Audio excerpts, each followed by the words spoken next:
أعوذ بالله من الشيطان الرجيم. بسم الله الرحمن الرحيم.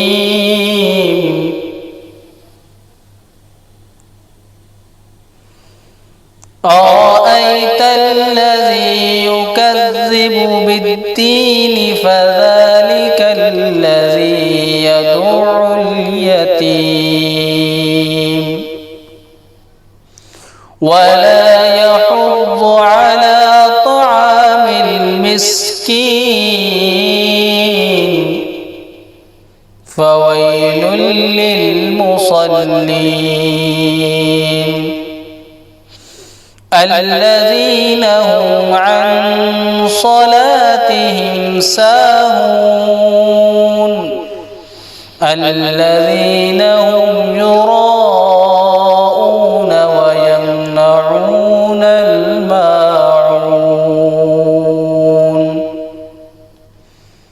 صدق الله العظيم.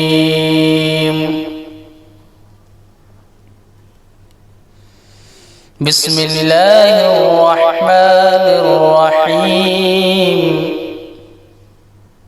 قرآن کریم کا جو انداز ہونا چاہیے وہ ایسا ہونا چاہیے بالکل نارمل، نہ زیادہ آواز سے نہ زیادہ بالکل آہستہ، بالکل نارمل ہونا چاہیے، برابر کی سی آواز ہونی چاہیے.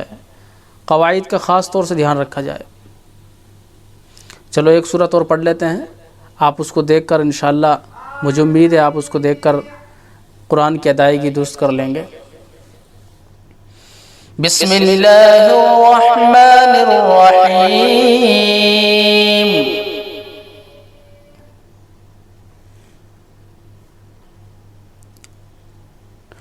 ألم تر كيف فعل ربك بأصحاب الفيل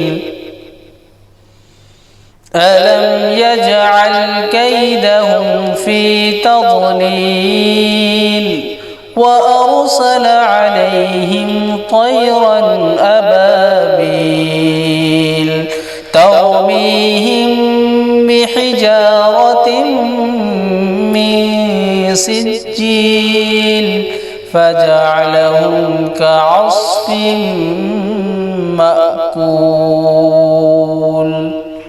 صدق الله العظيم.